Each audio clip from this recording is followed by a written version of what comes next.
Hola amigas, entramos hoy en la segunda parte de la reflexología. Después de haber recorrido en el tiempo de una forma resumida la historia de la reflexología, ahora vamos a entrar en materia y a conocer la base de esta escuela. Para ello vamos, como lo vemos en la imagen, a ver la disposición de las zonas en el cuerpo. Para conocer esta disposición de las zonas reflejo debemos tener en cuenta los siguientes conceptos básicos. Primero, las 10 zonas verticales del cuerpo postuladas por el Dr. William Fisher. Como vemos, el cuerpo está dividido en 10 zonas verticales iguales en las que se integran todos los órganos de la cabeza y el tronco mediante líneas imaginarias que recorren la cabeza, los brazos, el tronco y las piernas hasta los pies. Segundo, las 3 zonas transversales del cuerpo. Dado que las 10 zonas verticales solo permiten localizar los órganos del cuerpo en su relación longitudinal con los demás, en 1970 se llegó a la conclusión de que esas líneas verticales podían ser cortadas transversalmente mediante otras líneas horizontales imaginarias que dividían el cuerpo en 3 zonas. Estas líneas fueron relacionadas con el esqueleto.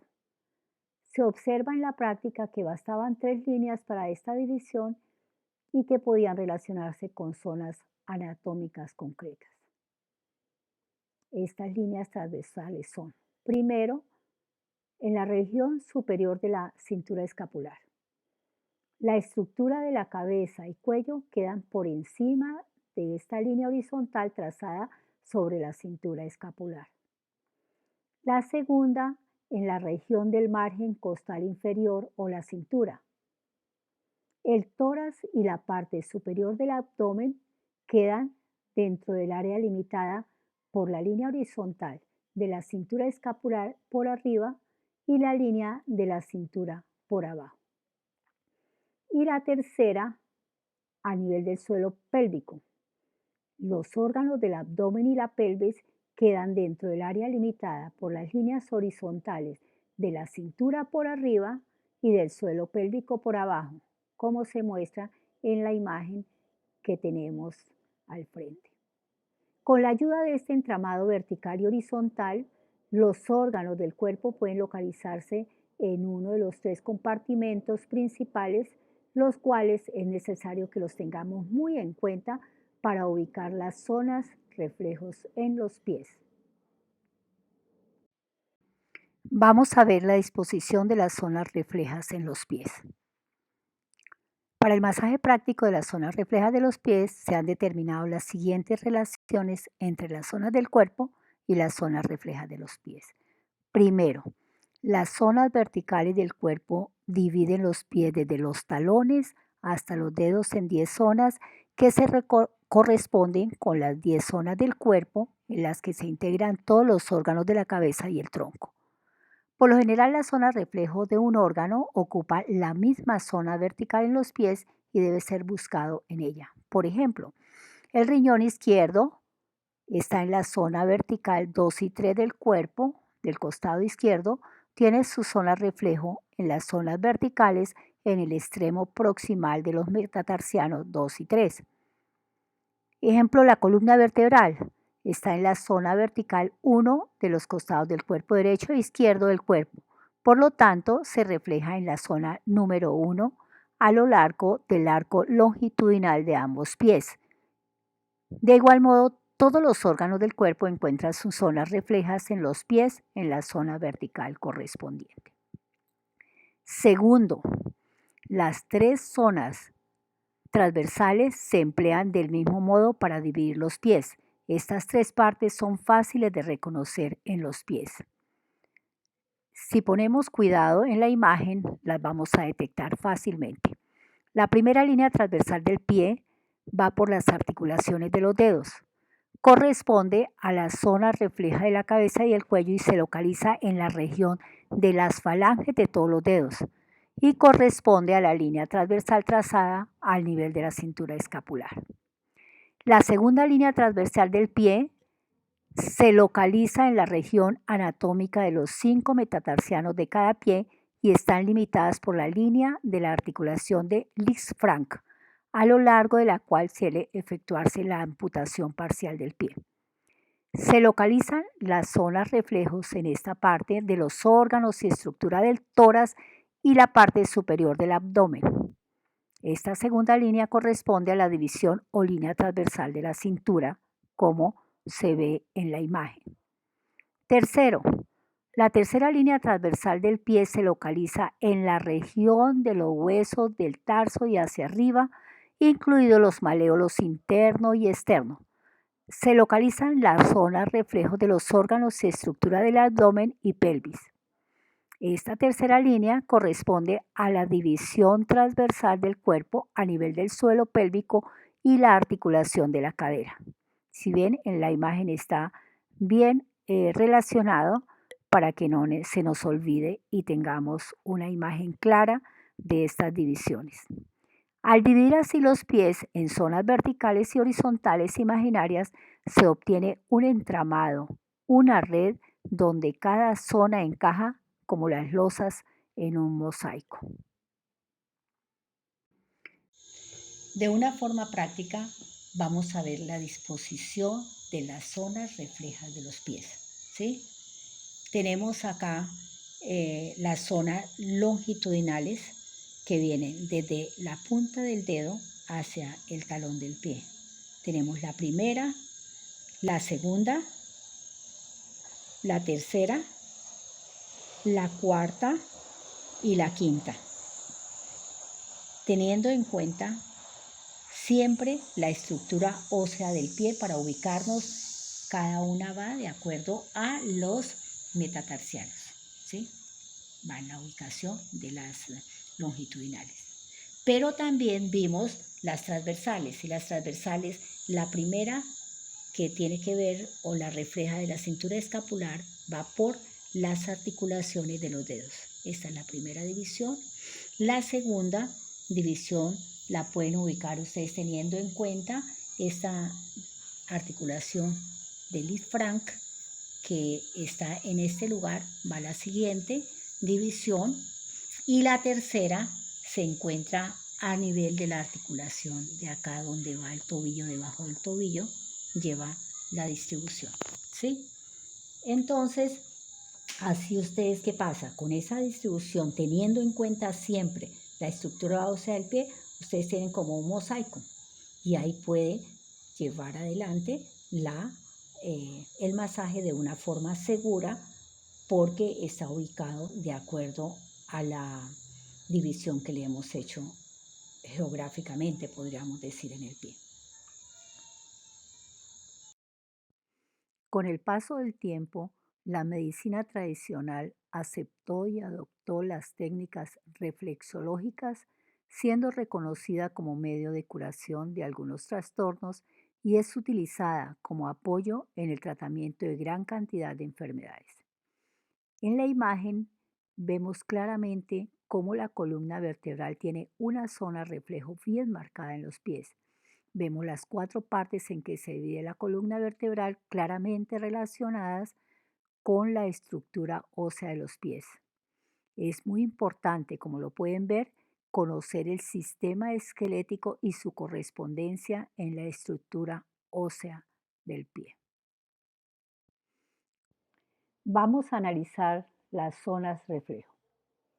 Los pies deben considerarse como una unidad y no como dos entidades completamente separadas. Cada órgano humano tiene una zona reflejo correspondiente en los pies, situada en la misma zona del pie que la equivalente del cuerpo. La superposición de las zonas reflejas se corresponden con la superposición de órganos que se encuentran anatómicamente. En esta diapositiva pueden observar lo siguiente. Primero, los órganos de la mitad derecha del cuerpo están en el pie derecho y los órganos de la mitad izquierda en el pie izquierdo. Segundo, los órganos que existen por pares en el cuerpo se encuentran también en las zonas correspondientes de los pies derecho e izquierdo. Tercero, Los órganos únicos se encuentran una sola vez, en el pie derecho o en el izquierdo y en conformidad con su posición anatómica. Y cuarto, los órganos situados en el centro del cuerpo se localizan en ambos pies en sus caras internas, por ejemplo, la columna vertebral. Si observamos la imagen, vemos que en los pies puede verse a escala el retrato del cuerpo y que solo se refleja en ellos la cabeza, el cuerpo y el tronco, quedando ausentes las extremidades. Recordemos que las auténticas zonas reflejos terminan al nivel de la articulación del tobillo. Con frecuencia se piensa que solo la planta de los pies son importantes en el masaje de las zonas reflejos, pero en realidad en el tratamiento completo debe incluirse la totalidad del pie, incluyendo la superficie plantar, la dorsal y la zona superior, sin olvidar los maléolos interno y externo. La experiencia ha demostrado que el tratamiento de las zonas comprendidas desde la articulación hacia arriba en un tramo de 10 centímetros puede tener un gran valor terapéutico, como lo vemos en la diapositiva. En este tramo existen zonas reflejas indirectas que afectan a los músculos y nervios de las extremidades inferiores y que tienen cierta acción en el origen de los músculos y en los nervios dentro de la pelvis. Estas zonas reciben el nombre de zonas indirectas. Las zonas reflejas indirectas de las extremidades superiores hasta el hombro se encuentran a lo largo del borde lateral del quinto metatarsiano de cada pie, donde pueden ser palpados. Ahí se localizan los músculos y el aporte nervioso a los brazos. En general, las zonas reflejas de los órganos suelen palparse fácilmente en la superficie plantar del pie, mientras que las que afectan a huesos y músculos y nervios están en la superficie dorsal. Debido a la densidad de la capa del tejido conectivo en la zona plantar del talón, en algunas oportunidades esta suele quedar sin tratamiento, salvo en los niños y en las personas con los pies delicados. Esto, sin embargo, no significa una desventaja terapéutica, pues estas áreas donde se encuentran las zonas reflejas de los órganos de la pelvis pueden tratarse también en el borde o en ambos lados del talón hasta la articulación del tobillo. Haciéndolo de esta manera es preciso una presión menos vigorosa para ofrecer el tratamiento adecuado. Así que hasta aquí hemos visto de forma general el análisis de las zonas reflejo. Bueno, ahora vamos a ver las condiciones ambientales ideales para realizar un masaje.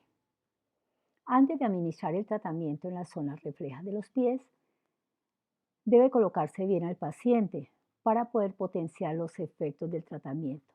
Por lo tanto, se aconseja el siguiente equipo y ambiente. Primero, una habitación ventilada, limpia y cálida. Segundo, un espacio suficiente para el paciente y el terapeuta. Tercero, un sofá o mesa de masaje amplio y bien tapizado. Cuarto, debe eliminarse cualquier ruido de fondo que pueda molestar para que el paciente se sienta tranquilo. Quinto, en caso necesario puede utilizarse cojines para la cabeza, para el cuello y para las rodillas. Y sexto, colocar una manta ligera, preferiblemente de material no sintético, para cubrir al paciente. ¿Por qué? Porque en cada tratamiento está acompañado de pérdida de calor corporal, porque al paciente le resulte más fácil relajarse en una atmósfera de atención personal y porque el paciente mostrará menos resistencia a relajar las piernas o dejarlas caer en la posición vuelta hacia afuera necesaria para la manipulación. Cuando el paciente esté tendido en una posición cómoda, debe aflojar personalmente cualquier pieza de vestuario que le apriete para poder respirar mejor. Quiero aclarar que estos son condiciones ambientales ideales, pero si en algún momento necesitamos hacer un masaje de forma rápida porque es necesaria nuestra intervención, pues lo podemos hacer tratando que el paciente esté lo mejor posible, tranquilo. Técnicas del masaje. Antes de comenzar el masaje, los pies del paciente deben estar en una posición natural, distendida, es decir, sin rigidez en las articulaciones, lo cual se logra dejando caer las piernas del paciente vueltas hacia afuera como en V. Las manos del terapeuta deben colocarse adecuadamente, porque las manos actúan tanto cuando trabajan como cuando están quietas, manteniendo en todo momento los pies en una posición natural, distendida y relajada, sin fijar rígidamente las articulaciones. El pulgar en el masaje ocupa una posición especial. Debido a su gran flexibilidad, el terapeuta puede literalmente coger con sus manos el pie del paciente envolviéndolo. Al actuar sobre la planta del pie, los dedos sostienen el dorso del pie y viceversa. El pulgar es el dedo preferido durante el tratamiento debido a su mayor fuerza y a que tiene un radio de acción y de movimiento superior a los demás dedos. El gesto de coger el pie tiene dos fases y es importante tenerla en cuenta. La iniciación de la fase activa no se produce en la periferia, en cada dedo actuante, sino en el centro de la mano que, irradiando energía, guía y sostiene a cada uno de los dedos. El pulgar también pasa de su posición preparatoria relajada a aplicar una presión fuerte y ondulante hacia el interior de los tejidos, donde a base de fuerza e intensidad consigue una mayor flexión de las articulaciones. Tras ese instante de intensidad máxima, el pulgar emerge pasivamente entre los tejidos hasta mantener apenas contacto con la piel en un gesto flojo, apenas relajado. Alternando continuamente estas fases activas y pasivas, se procede a cubrir toda la superficie del pie, milímetro a milímetro, dando lugar a un ritmo ondulante y a una distribución fluida de energía en los tejidos doloridos de los pies.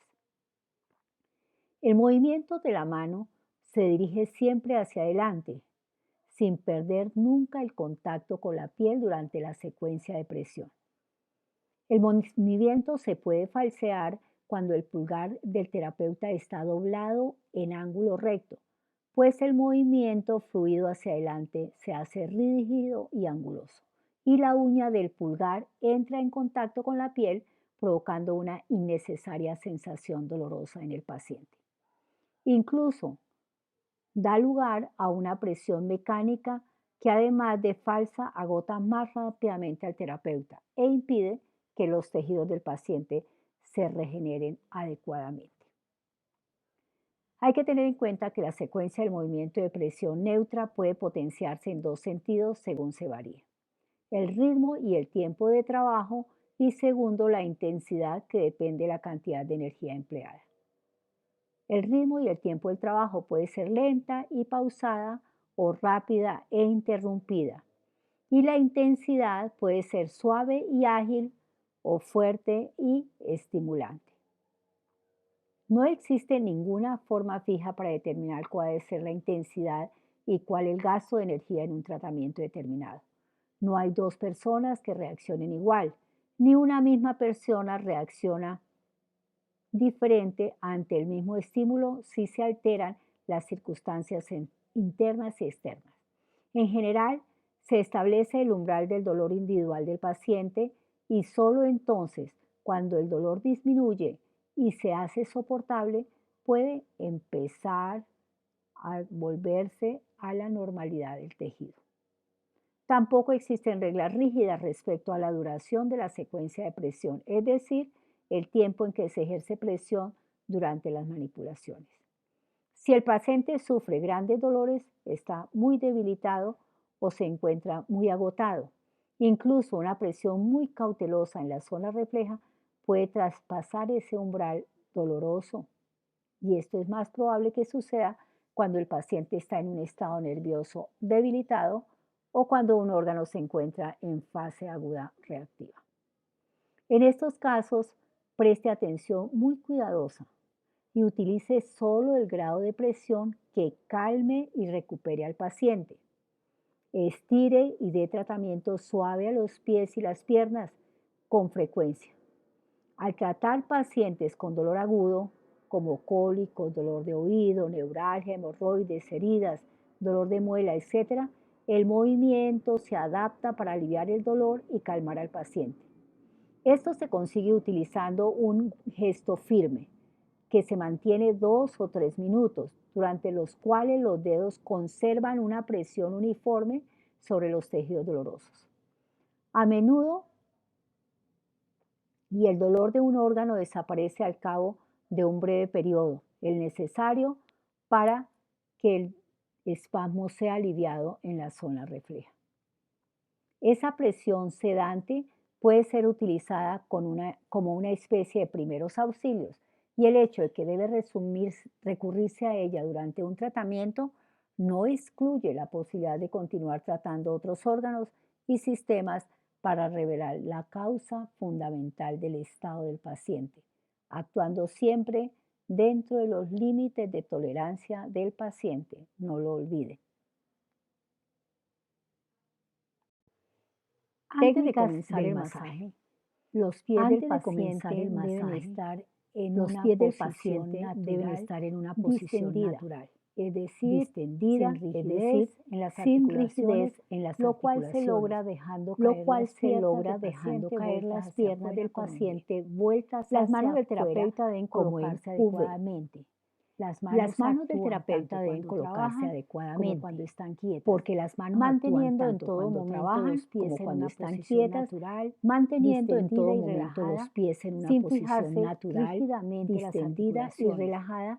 El pulgar ocupa una posición rígidamente las articulaciones, en oposición a los demás dedos. En el masaje ocupa una posición especial. El terapeuta puede literalmente coger debido a su gran flexibilidad. El terapeuta puede literalmente coger con sus manos el pie del paciente, los dedos sostienen el dorso del pie y viceversa. Al actuar sobre la planta del pie, los dedos sostienen el dorso del pie y viceversa. Debido a su mayor fuerza, es el dedo preferido durante el tratamiento debido a su mayor fuerza, ya que tiene un radio de acción y de movimiento superior. Miremos en la praxis la técnica básica del masaje. Cuéntame, ¿qué debo hacer para iniciar el masaje? Antes de iniciar el masaje, debemos asegurarnos que el paciente esté completamente relajado, que no haya ninguna tensión en sus articulaciones. Muy bien. ¿Y cómo se deben colocar las manos del terapeuta? Las manos del terapeuta deben colocarse adecuadamente, ir abrazando al paciente para que él sienta tranquilidad. Las manos actúan tanto cuando trabajan como cuando están quietas, manteniendo los pies en una posición natural, distendida y relajada. Mientras una está haciendo el masaje, la otra sostiene el pie. Así se evita que las articulaciones del paciente estén rígidas. ¡Qué bien! Y bueno, ¿cómo puedo hacer el masaje? Bien, por lo general esta es una técnica básica porque hay muchas formas de hacer el masaje. Yo puedo utilizar todos los dedos, pero la que les voy a mostrar ahora es utilizando el dedo pulgar. Este dedo pulgar se utiliza porque tiene más flexibilidad y mayor radio de acción que los otros dedos. Al realizar el masaje debemos tener en cuenta que hay dos fases en el masaje, una fase activa y una fase pasiva. La fase activa se realiza en el momento de aplicar la presión fuerte y ondulante.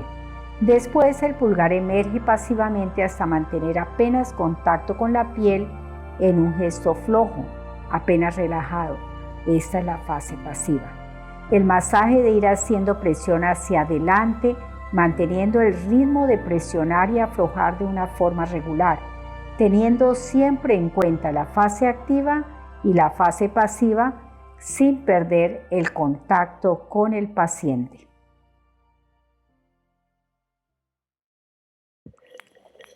Vamos a ver algunos consejos que se deben tener en cuenta en la secuencia del tratamiento. Primero, los pies deben estar colocados en una posición tal que el profesional pueda manipularlos con comodidad mientras permanece sentado con la espalda erguida. La distancia entre los pies del paciente y el profesional que va a aplicar el tratamiento debe adecuarse a la longitud de los brazos de éste, que los mantendrá ligeramente doblados por el codo. Los pies del paciente descansan en la mesa del masaje, no deben apoyarse en las rodillas o los muslos del terapeuta. Segundo, el paciente debe sentirse también cómodo, no tener prendas que le aprieten para que pueda respirar con facilidad y libremente, porque de esta forma la sensación de dolor le molestará menos y podrá seguir el tratamiento con atención e interés. Tercero, el terapeuta establece contactos tomando el pie entre las manos y realizando al mismo tiempo unos suaves movimientos de masaje general de los mismos, mientras que se observa temperatura, la estructura ósea, la hinchazón de los pies y el estado de la piel del paciente. Cuarto, durante el tratamiento, ambas manos deben de estar tocando el pie en todo momento. Mientras una mano trabaja, la otra sostiene y mantiene el contacto. Con la práctica y la experiencia, la secuencia del movimiento de presión puede efectuarse a dos manos y puede utilizarse todos los dedos en el tratamiento. Quinto, la manera de aplicar la presión debe ser tan relajada y flexible que si en cualquier momento durante el tratamiento un paciente desea retirar los pies, pueda hacerlo y no se vea obligado a soportar el dolor. Para calcular la presión correcta, se debe apreciar las reacciones espontáneas del paciente ante el primer impulso de presión. Si retira el pie de un tirón o si se le escapa una expresión involuntaria de dolor, veremos entonces que la intensidad del tratamiento debe reducirse de inmediato. Si el paciente tiene la sensación de un ligero cosquilleo o hormigueo, ello nos está mostrando que no se ha alcanzado el umbral del dolor del individuo. Una presión sostenida uniformemente y aplicada a diferentes zonas de los pies pone de relieve sorprendentes variaciones en cuanto a sensaciones y permite comparar las diferencias sobre los tejidos sanos y las zonas perturbadas. El tratamiento es muy eficaz cuando el impulso de presión de 1 segundo de duración se repite a intervalos frecuentes y no continuamente en la misma área durante el tratamiento de la zona reflejo. Con cada repetición, el área será menos dolorosa, la cual se debe en parte a la mejoría circulatoria que sigue al masaje. Cuando se ha encontrado la intensidad adecuada de la secuencia del movimiento de presión, es decir, la que resulta soportable al paciente, el terapeuta debe procurar mantener más o menos igual a lo largo del tratamiento, pues corresponde al estado general inmediato del paciente. Sexto, el tratamiento incluye siempre ambos pies, no lo olviden. Se efectúa alternativamente a los pies izquierdo y derecho, sin pasar de un punto a otro de los pies al azar o incoherentemente, sino tratando los órganos y sistemas del cuerpo en la secuencia adecuada. La palpación completa de las zonas reflejas durante el primer tratamiento se consigue más fácilmente si el terapeuta posee un concepto bien definido del orden al tratar las zonas reflejas. Así, la observación se efectúa sistemáticamente y existen menos posibilidades de pasar por alto o olvidar las zonas que tras el examen visual inicial han manifestado un estado anormal. Séptimo, el tratamiento está completo cuando el intenso dolor local de las zonas reflejas perturbada disminuye hasta un nivel que resulta soportable para el paciente. Esto se produce habitualmente a los 20 o 30 minutos, pero siempre existen excepciones. Un paciente puede precisar solo 15 minutos, para que el tono tisular empiece a recuperar la normalidad, mientras que otro puede necesitar 50 minutos. Esto es muy variable.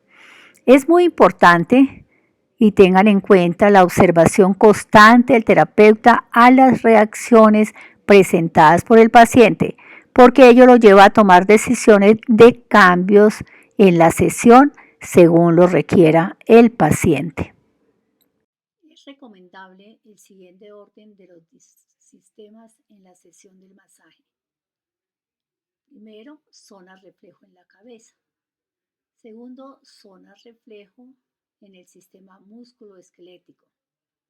Tercero, zona reflejo del sistema digestivo. Cuarto, zona reflejo del sistema urinario. Quinto, zona reflejo del sistema respiratorio. Sexto, zona reflejo del corazón.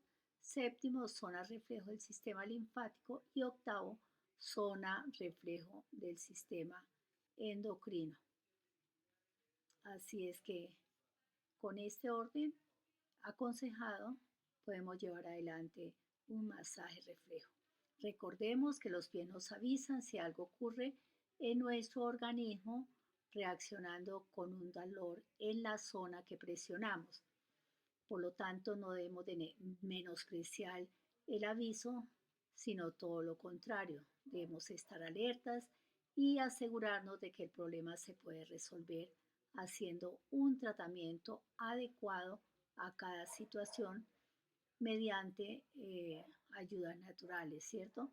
Así que con esta exposición, esta clase de este día, terminamos la primera clase y les cuento que en la próxima clase estaremos acompañados de un médico, si el Señor lo permite, que nos va a hablar sobre el sistema nervioso y trataremos las zonas reflejas de la cabeza.